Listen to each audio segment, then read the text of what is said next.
Hi hello welcome back to my YouTube channel. അപ്പോൾ എൻ്റെ ഒരു ചെറിയൊരു വീഡിയോയിലേക്ക് എല്ലാവർക്കും സ്വാഗതം. അപ്പോൾ ഞാനിന്ന് പോകുന്നത് ഒരു ക്ഷേത്രത്തിലേക്കാണ്. നമ്മുടെ ശ്രീകണ്ഠേശ്വരം, തിരുവനന്തപുരം ജില്ലയിലെ ശ്രീകണ്ഠേശ്വര ക്ഷേത്രത്തിൻ്റെ അടുത്ത് തന്നെയുള്ള നമ്മുടെ വേട്ടിക്കുരുമകൻ ക്ഷേത്രത്തിലേക്കാണ്.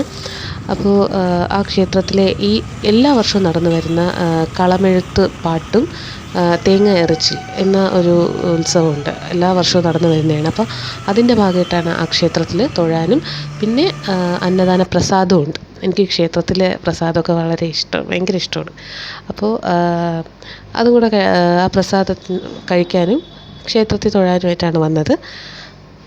അപ്പോൾ ക്ഷേത്രത്തിൻ്റെ ഈ വർഷത്തെ ആ ഒരു ഉത്സവത്തിൻ്റെ ദൃശ്യങ്ങളും ആ സദ്യയുടെ ദൃശ്യങ്ങളൊക്കെ ഒന്ന് കാണാം.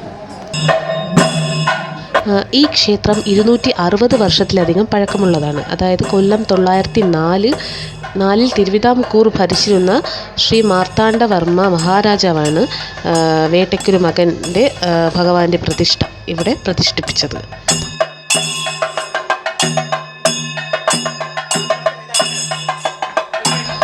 ഈ ക്ഷേത്രത്തിലെ ഏറ്റവും വലിയൊരു പ്രത്യേകത എന്ന് പറയുന്നത് കളമെഴുത്ത് സദ്യയാണ്. അപ്പോൾ സദ്യയുടെ വിഭവങ്ങളുടെ ഒരു ലിസ്റ്റാണ് ഇവിടെ പുറത്തിങ്ങനെ കാണിച്ചേക്കുന്നത്. നിരവധി വിഭവങ്ങളുണ്ട് നമ്മുടെ ഇലയിൽ. അതെല്ലാം ഉൾപ്പെടുത്തിയാണ് അവർ സദ്യ തയ്യാറാക്കിയിരിക്കുന്നത്.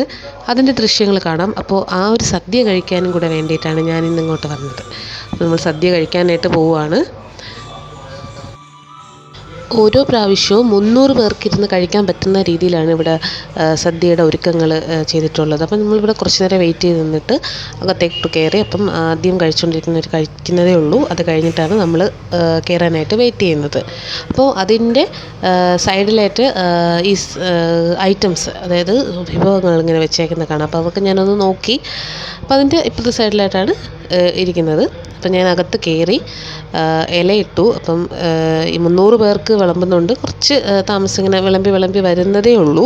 അപ്പം നമ്മളിങ്ങനെ വെയിറ്റ് ചെയ്തപ്പോൾ പഴം വെച്ചിട്ടുണ്ട്. പഴം, വറ്റൽ, അങ്ങനത്തെ കുറച്ച് ഐറ്റംസ്. ഞാൻ ഇതുവരെ കഴിച്ചിട്ടില്ലാത്ത 1-2 ഐറ്റംസ് അതിലുണ്ടായിരുന്നു. അപ്പം ചിലതൊക്കെ നമുക്ക് എല്ലാം നല്ല ഒരു ടേസ്റ്റായിരുന്നു, ഒരു പ്രത്യേക ടേസ്റ്റ് തന്നെയായിരുന്നു. അപ്പോൾ വറ്റൽ ഐറ്റംസ് എല്ലാം വെച്ചിട്ടുണ്ട്.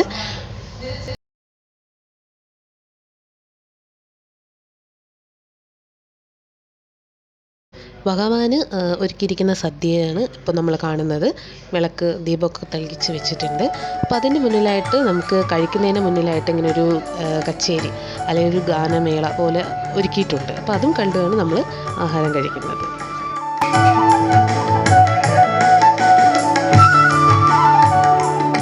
അപ്പോൾ ഇതിൽ വരുന്ന ഐറ്റംസ് ഞാൻ ഏതൊക്കെയാണെന്ന് പറയാം. ഏത്തയ്ക്ക വറ്റൽ, മുളക് വറ്റൽ, ചൗവരി വറ്റൽ, ചുണ്ടയ്ക്ക വറ്റൽ, കളിയുടയ്ക്ക, ഉപ്പേരി, പപ്പടം, കുട്ടിപ്പപ്പടം, മസാല പപ്പടം, പഴം, അവൽ, ശർക്കര, എള്ള്, തേങ്ങാ ചമ്മന്തി, ചമ്മന്തിപ്പൊടി, ഇഞ്ചി അച്ചാർ, നാരങ്ങ അച്ചാർ, മാങ്ങ അച്ചാർ, നെല്ലിക്ക അച്ചാർ, വെള്ള നാരങ്ങ അച്ചാർ, വെള്ളരിക്ക കിച്ചടി, ബീട്രൂട്ട് കിച്ചടി, പാവയ്ക്ക കിച്ചടി, ഉള്ളിക്കിച്ചടി, വാഴയ്ക്ക തോരൻ, വാഴയ്ക്ക മെഴുക്ക് പുരട്ടി, മധുരക്കറി, വറുത്തരിശ്ശേരി, തീയൽ, കാലൻ, ഓളൻ, കൂട്ടുകറി, തോരൻ, അവിയൽ. പിന്നെ പായസങ്ങളിലാണെങ്കിൽ അടപ്പായസം, കടലപ്പായസം, പഴം പായസം, ഇടിച്ചു പിഴിഞ്ഞ പായസം, സേമിയ പായസം, ബോളി. പിന്നെ രണ്ടാമത് ചോറ് ഇടുന്നവർക്ക് ചമ്പാരിച്ചോറ്, നമ്മുടെ ചോറ് ചമ്പാരിച്ചോറാണ്. പരിപ്പ്, നെയ്യ്, സാമ്പാർ, പുളിശ്ശേരി, രസം, പച്ചമോര്. ഇത്രയും അടങ്ങുന്നൊരു വലിയൊരു സദ്യയാണ് നമ്മുടെ ഈ കോട്ടയ്ക്കകം വേട്ടക്കുരുമകൻ ക്ഷേത്രത്തിൽ ഒരുക്കിയിരിക്കുന്നത്. അപ്പോൾ സാമ്പാർ ഒഴിച്ചു, അങ്ങനെ എല്ലാ വിഭവങ്ങളും കൂട്ടി സദ്യ ഉണ്ടു. പായസം, ബോളി ഒക്കെ ഉണ്ടായിരുന്നു. അടിപൊളി സദ്യയായിരുന്നു. അപ്പോൾ അതൊക്കെ കഴിച്ച് ക്ഷേത്രത്തിൽ നിന്നും ഇറങ്ങി ക്ഷേത്രത്തിൽ ഒന്നും കൂടെ കയറി തൊഴുതിട്ട് ഇവിടെ നിന്നിരിക്കുന്നു. അപ്പോൾ എന്തായാലും അടുത്ത വീഡിയോ ആയിട്ട് വീണ്ടും കാണാം. ഇതൊരു ചെറിയൊരു വീഡിയോ ആയിരുന്നു. എനിക്കിത് ഏറ്റവും പ്രധാനപ്പെട്ട ഒരു പ്രത്യേക സദ്യ ആയതുകൊണ്ടാണ് ഞാൻ ഷൂട്ട് ചെയ്തത്. അപ്പോൾ എന്തായാലും അടുത്ത വീഡിയോ ആയിട്ട് കാണാം. ടാറ്റാ, ബൈ.